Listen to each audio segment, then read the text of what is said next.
All right, ladies and gentlemen. So a few things that are up and coming, and I'll just continue to talk about this because I want it to be on your mind, is we do indeed have one of the capstone exams. It's 10-question, multiple choice. It's coming up in December. It'll be mid-December before final exams. Okay.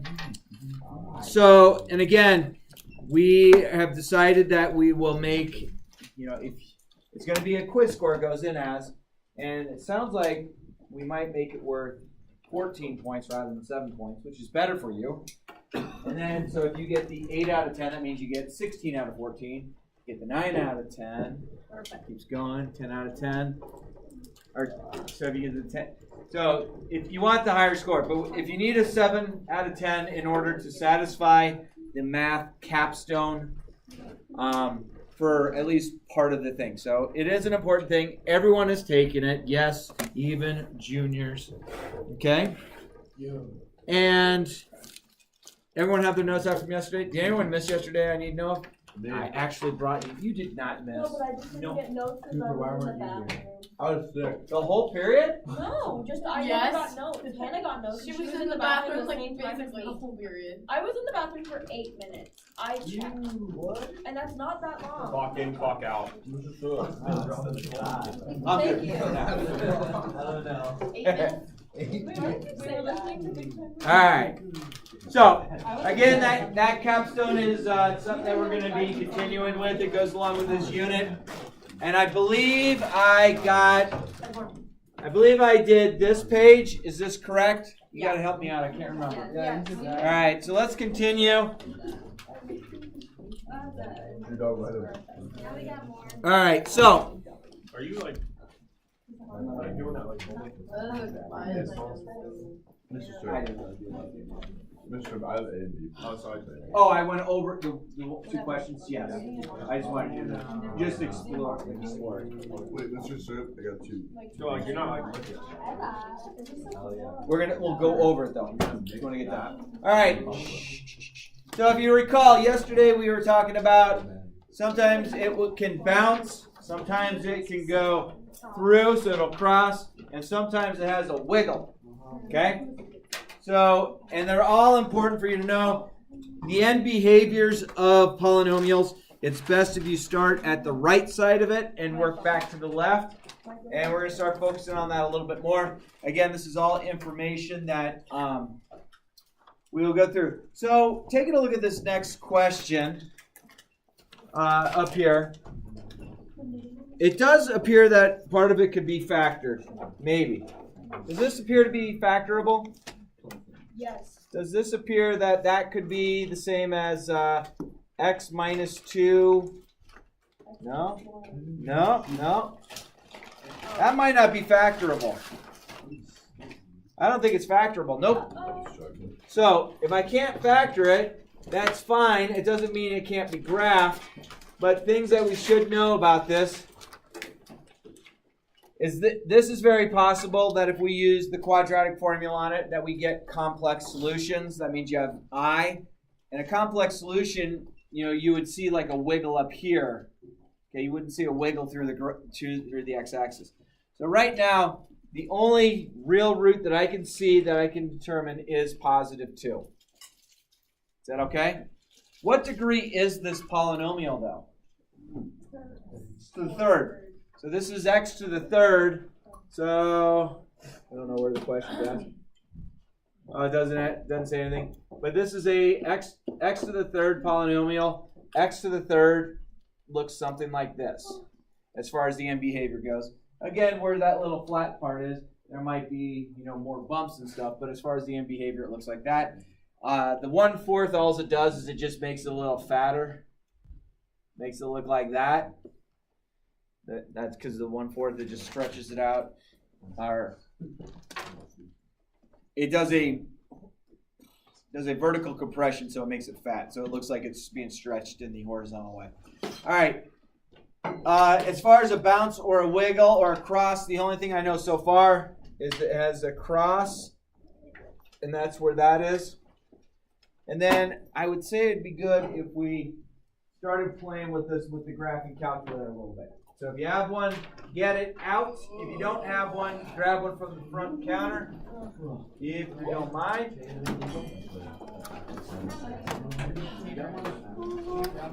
No, man. It's too cold.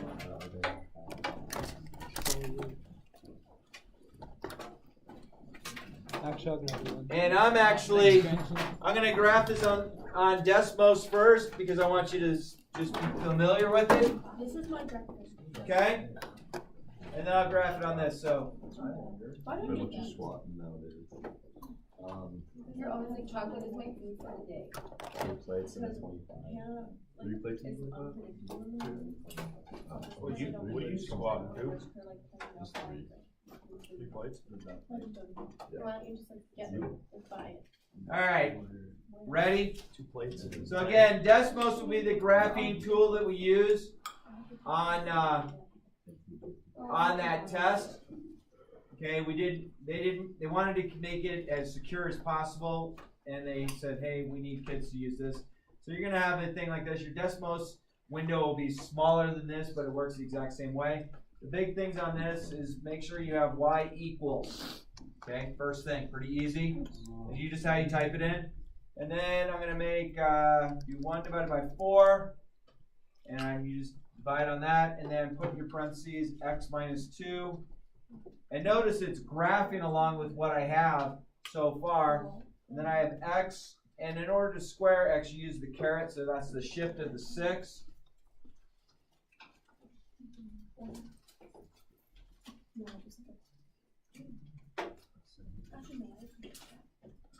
All right, so things about this graph. We said that this already took place on when we were graphing it, right? We said that, right? 2? Yeah. Any discrepancy there? But let me zoom out a little bit. So notice by zooming out, I'm changing the table. So we have a wiggle that's taken place here. Okay? We have a wiggle. You see how this, it doesn't just go through. It's like right here we have like a wiggle taking place. Okay? And that's the term that we use. It's the term we've chosen to use. So we're going to continue to use it. So basically this is a third-degree polynomial. There's 3 solutions to this problem. It has one real solution right here so far. Cool? So I guess we should kind of think about what would the other solutions be. And we already tried to look at, we could factor it, and it didn't factor. Correct? So let me go back to this, and let's think about using the quadratic formula on that. Or I guess I could complete the square if you wanted me to, but I'll just use the quadratic. So I get x is equal to negative b, so that's positive 1, plus or minus the square root of negative 1 squared is 1 minus 4 times a times c all over 2 times a. So x equals 1 plus or minus. So that's negative 12, so I get negative 11 underside over 2. So that comes out to 1 plus or minus I root 11 over 2. So there's 2 solutions here. What kind of solutions are those? Are they real? They're imaginary, right? Imaginary. They're complex roots. Okay? That means that complex roots won't cross the x-axis. So we had one real root. This was my one real root that crosses right there. But then, as far as the rest of this goes, you get this. Yep. So the wiggle is that little curve that takes place in there. Okay, and that wiggle doesn't have to take place right there. It could take place going right through it. If we have a quantity like this, x minus 2, if this was raised to the third power, that would create a wiggle at going through the third power. Yeah. So wiggles only have one crossing the x-axis, or just bounces have 2? No. And unfortunately, we went with the wrong step on this. The wiggle Okay. can go right through the x-axis. Okay. Okay? You can have multiple wiggles. And how a wiggle will take place is, think about this. Let's say I had x minus 2, Okay. and let's say I have that raised to the 5th power. Okay. That's going to make a wiggle going through 2. But let's say right over here I have another one. Let's say I have x plus 10. Okay, And that's going to be raised to the 13th power. okay, That's going to give me at negative 10 another wiggle that's going to go right through it. okay. Okay, so a wiggle just kind of doesn't go through it smooth. It's like, hey, Okay. that's all a wiggle is. So we do have a wiggle. The wiggle is in this region right here. Okay? And then as far as a local max or min, does it look like it really changes directions? You have an individualized maximum or minimum. I guess I could go back and take a look at the graph and zoom in on it a little bit. Nope, I don't want to go here. And the nice thing with Desmos, if you don't know this, you're going to be able to move it, just with your finger. Wow. It looks really hard to see that I have any type of local maxes or local mins. I have an absolute max. As I go to the right, as I go to positive infinity, my range or my function at x goes to positive infinity. So it rises. It goes up over here to the right. So as I go right, it goes up. As I go left, it goes down. Okay? So it's really hard to see any local mins or maxes because we wanted to do this. Okay? This wiggle didn't really create a max or min. Someone's singing Amazing Grace over there? All right. Then maybe just don't. Then stop. All right. So, Be nice. where? Well, I understand. You should do choir. All right. So, let's take a look at where this might be increasing. Increasing. Increasing is a strange thought because what's going to take place? I don't have one here. Oh, shoot. What you need? Meter stick. We have one stashed there. Here you go. What in your closet? No. Right there. Keep the Do closet. you see one? Do you see one? No. Okay. I thought All right. in your closet though. All right. I can use one of our boards. This will work as well. All right. So let me kind of zoom back in on this.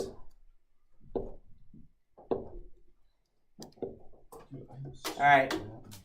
So as I go along this line, can you see the red line on there? No. Actually, let's do this. Squint then.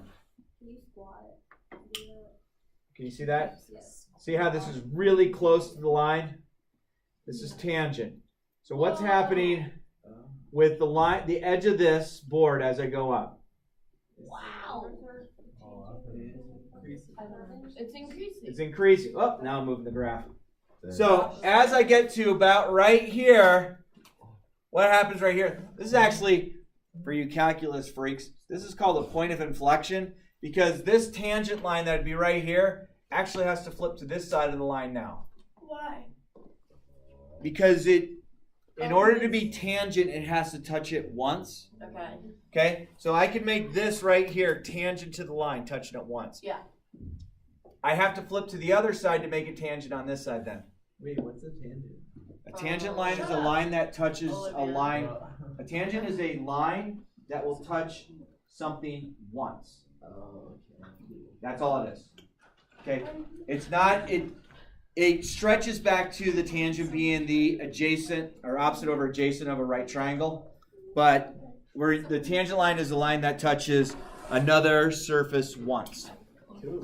Okay? So, where is this whole thing increasing? Negative infinity. To positive infinity, right? Where is it decreasing? It's not going down at all. We don't have any place on here that my tangent line would have a negative slope. In order for the tangent to have a negative slope, it would have to be like this someplace. That's a negative slope if it goes this way. Okay? We good? Yeah. All right, can I move on? So, go here, go here, go here, move on. So it was increasing from negative to positive infinity. All right, this one, it is raised to the third power. Okay, this is definitely what I want to use the graphing calculator on, and I'm just going to go ahead and use the graphing calculator on this one rather than using Desmos, but Desmos would work the same way. On Desmos, I would have to make this y equals, okay? So when you plug it in, y equals 2x to the third. But let's figure out what this is going to do. Go here, 2x to the third. So I'll go here, I'm going to clear this out, clear 2x to the third. I forgot the rest of it. What's the rest of it? Plus 7x plus 2. Plus 7x plus 2. Thank you. Okay. Now, I can't factor an x out of all three terms, correct? Yep. Correct. Make sense? So this won't go through 0, 0. But if I graph it, if I just hit zoom standard and check out the graph, okay, that seems okay. Let's zoom out and see if anything's going to change on us. Nope. Let's zoom in.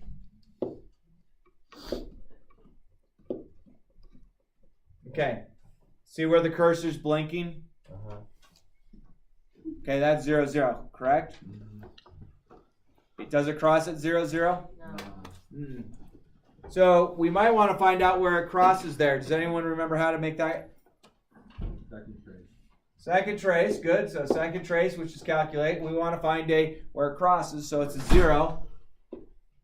I want to get to the left side of it. So am I to the left side of where that would happen? Then I get to the right side. Make sure you go above the x-axis, and then look at that, roughly negative 0.28. I have a 0. That is one real solution. That is called an irrational solution because that is crossing. Look how big that decimal is. That decimal gets even larger than that. It's just the calculator has to truncate it someplace. So this is an irrational root, which is fine. My other two roots on my calculator, I can't see. I can't make that work here. Okay? I can't find out exactly where it is. I can tell you that it crossed once. So we have one real solution that takes place. As it goes through, this is kind of a, let me zoom back out. So zoom 6. So it kind of has a slight wiggle to it. I could make the wiggle. I could exploit the wiggle a little bit if I went. You like the wiggles? No. Like an Australian Yes. chosen show. I have no idea. I mean, he lost the wood. Okay. Wow. That's definitely a wiggle. Because it, think about it, if you're going down a slide and you have that little dip in there. It bounces. You know what I'm talking about? You go fast enough, it makes you bounce. But it's not a bounce, it makes you like, woo, there's your wiggle. Okay? So, local maxes, local mins, there isn't any on this one. It's just your absolute maximum is infinity, your absolute minimum is negative infinity. Keeps going. Yeah. So the local max and mins are like this. It would have to look something like. Oh, so like when it goes through the X and stuff. But if it does this, see how those are much different. Though the end behavior is the same, I definitely have I changed direction. This one's like, I was thinking, nah. Okay, I was thinking. All right, so we have the wiggle, yes. Wait, Okay. so the one to the left is a bounce? This would be, not a bounce. This would just be where we'd have local max and local mins. This one, because it's like, not really. This is like psych. Okay. This one, because you can definitely see, hey, it's going up, now it's going down. This one's like, hey, no, hey, I'm changing my slope. Now I'm going to keep going, keep with a positive slope. This would be positive slope, negative slope, positive slope. Okay. If I use my tangent line, tangent, negative tangent, and then positive tangent as far as the slope. So that's a. Okay. Now we're gonna do a word problem because we just got done with the test and everyone aced it.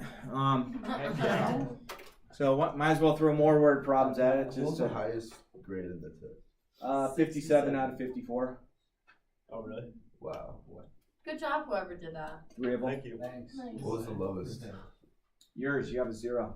Funny guy. No, you really did. If you look at the grade book, you have a 0. Really? Yeah. That kind of.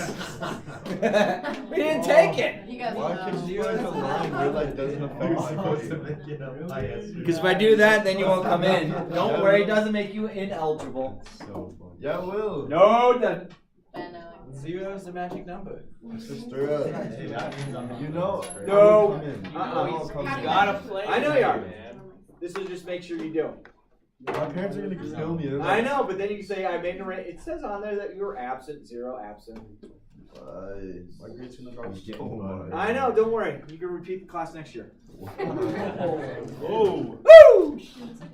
Alright, suppose you've been asked to take a 5x7 sheet of paper. Okay, I don't know why we'd have a 5x7 sheet of paper. And we want to make it into a box without a top that holds pretzels. Below is the graph of how the volume changes. Okay, so this is what this is. Don't you have hands to hold pencils? Yeah, but let's say you want this box. So right now we have 5 inches by 7 inches. Is that okay? Yes. Okay, so what we want to do is we're going to take a sheet of paper and make it into a box without a top. That means I'm going to cut out X right here. This is an X by X, each of these. Okay, so what that would be is I would throw each of those corners away, and then I would fold up right there, fold this up, fold this up, fold this up. So then I would create myself some sort of 3D box without a lid. Okay? No lid. Does that make sense? Okay. So what is the maximum volume the pretzel could be held? I think they have it represented here, but what we need to look at is this. Let's see if I have room on this one. Let's stretch that out a little bit. All right, let's do the math. So right now,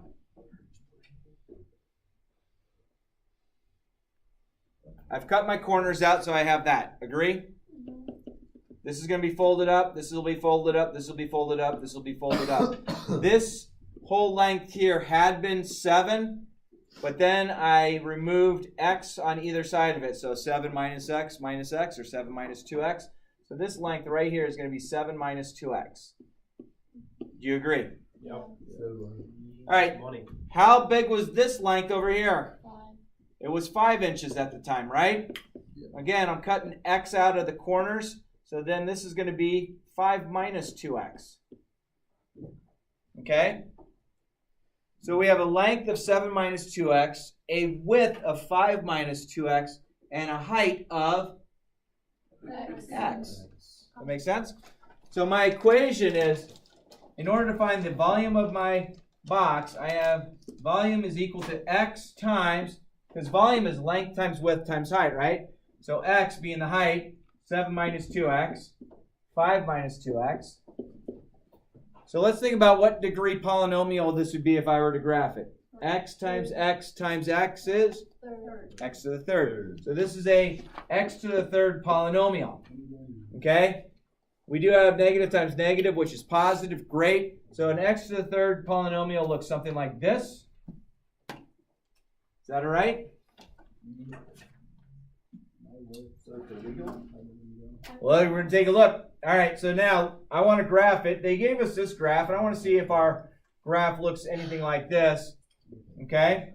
Of course, I'm doing this off the cuff, so you know it's going to get all goofed up. So I have y equals, look at that, x, and then 7 minus 2x, and then 5 minus 2x. Those are my dimensions of my box. Is that okay? Let's hit zoom fit, zoom 0, see what happens. Okay, and then I might have to zoom out a little bit. Zoom out, 3, enter, enter. Oh yeah, baby. All right, so now I'm going to just change my dimensions a little bit. It doesn't look like I need to go too far out to the left and to the right, so I'm going to change my window to the left and to the right. Maybe take that into like -5 and 8. Let's see if I can see a lot of the graph. Can I see a lot of the graph there? I think so. Now I'm going to change my window in the y direction. Let's just see what they have it right now. Oh, they're like at 600, -648, and it barely goes. So let's change that window so it goes in a little bit. So I don't know, maybe take this to -50 and oops, -50. Sorry about that. And 50. I don't know. We might have to readjust it. Well, I can see a great deal of that graph. Agreed? Everyone agree? Yeah. Is anyone like I don't? Okay. So it was raised to what power? Third. So it crosses 1, 2, 3 times. Nice thing is we have 3 real solutions. Of those real solutions, all three might be. They might not be solutions I can find exactly. It might be a huge decimal. But as far as my box goes, we need to limit our dimensions here.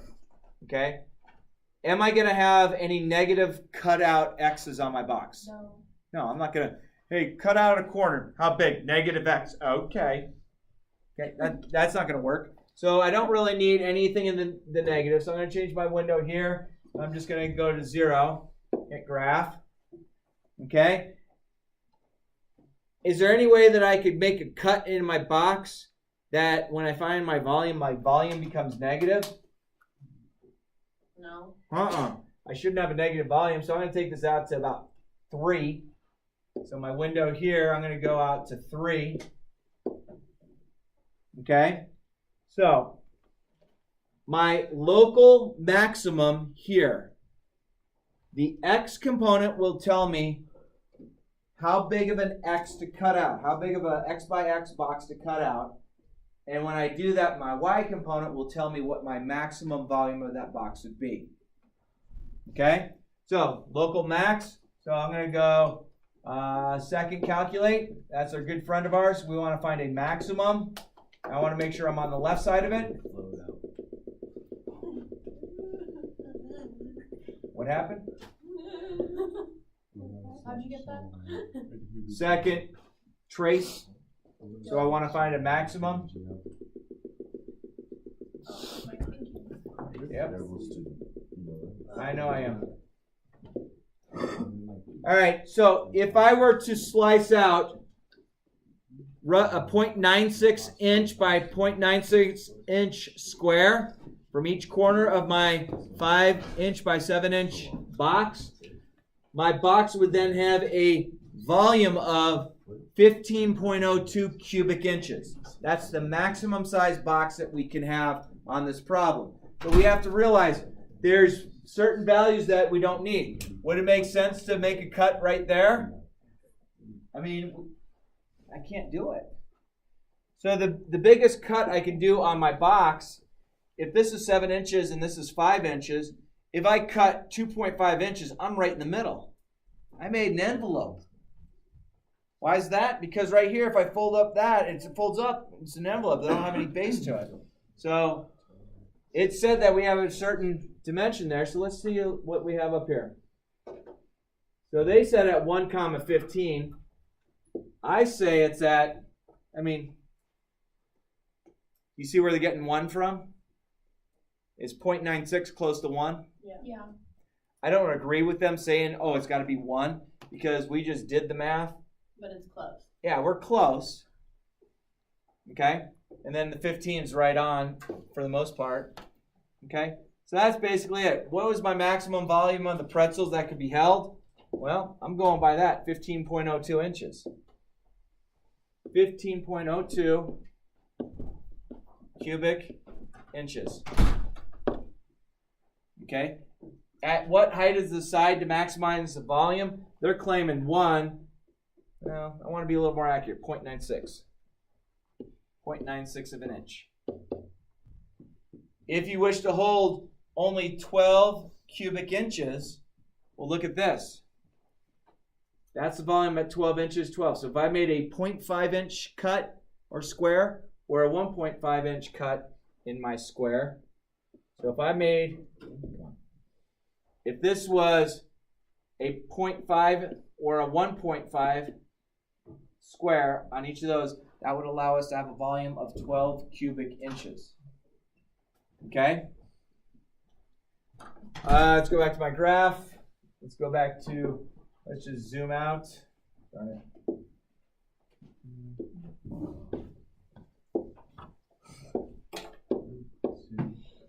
Nope.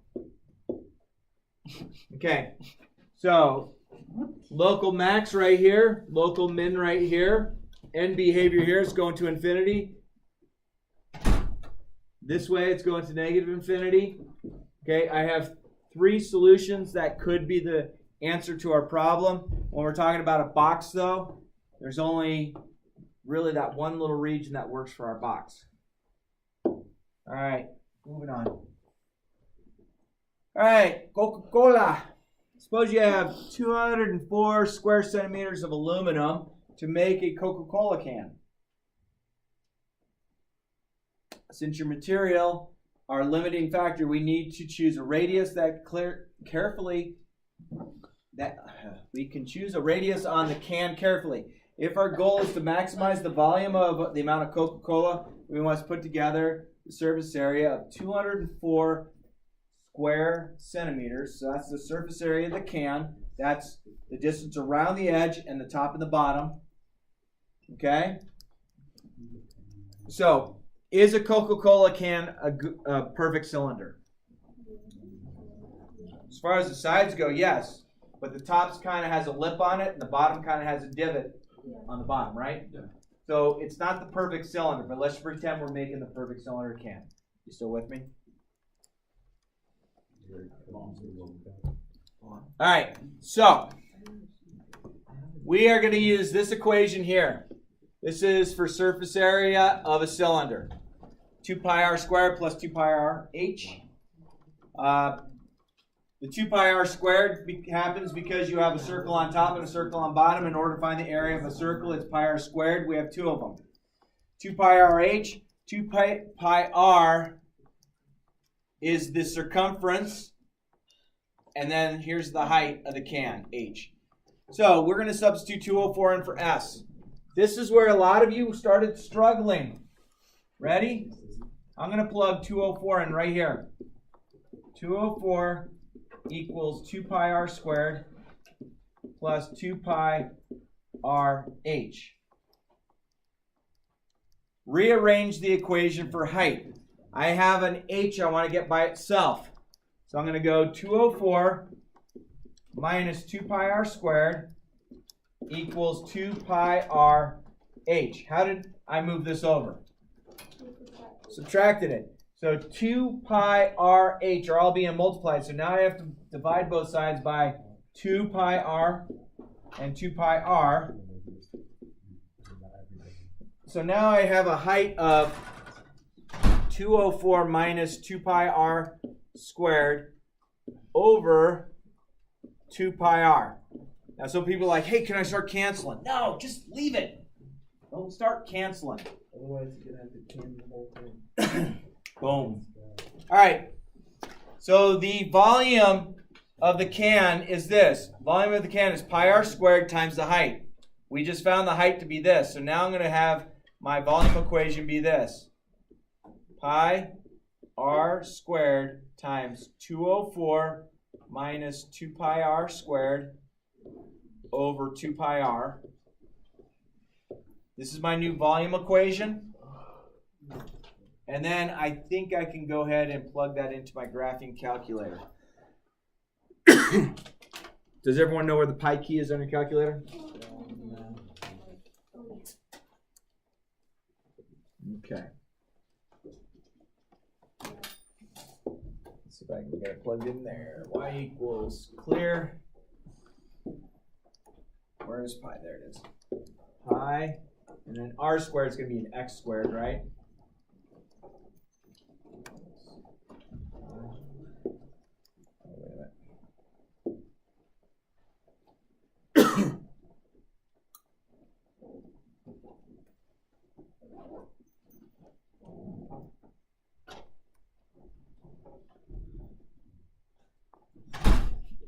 give this equation for the volume as a function of radius. Hang on. The formula above is for the cylinder, pi r squared h. Substitute your equation for height from above in the volume equation. Did it. Give this now. Oh, I have the volume equation right there. Cool. So you're going to make all of the r squareds are going to be x's instead. Okay? This will be an x squared, this will be x squared, and this will be an x. Okay? Why is that? Well, our calculator doesn't have a different letter to use. So pi r squared. R squared.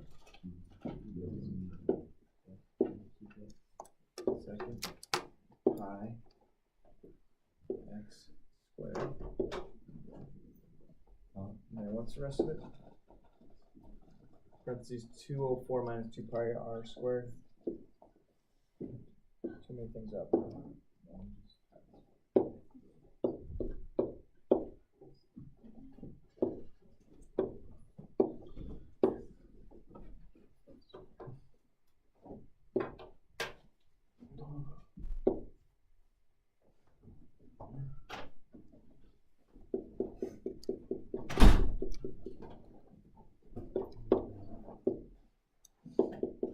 What's my denominator so I don't have to flip back? 2 pi r? Thank you.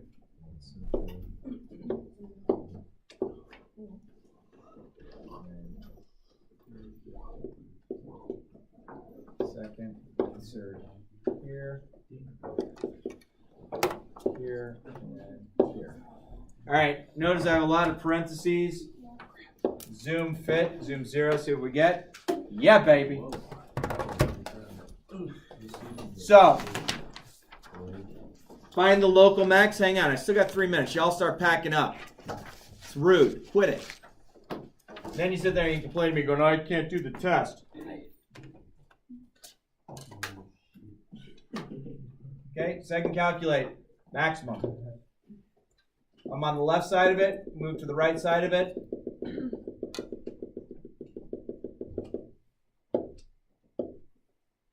So if I made a radius of roughly 3.3, I would have a volume of 223.7. Okay, that would be my maximum. So I create my radius. My radius deals with that, and then I adjust that to my height, and then I get my my x was r squared, right? R is the radius. So radius of 3.3, 2.23.7 cubic units. Okay, so your opportunity for this weekend, please. Yes.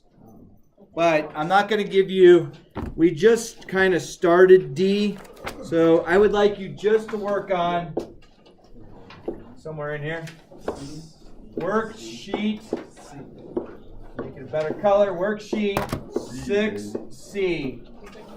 If you borrowed a calculator, please put it back. Have a great day, everybody. Have a good weekend. Yeah, you too. Thank you.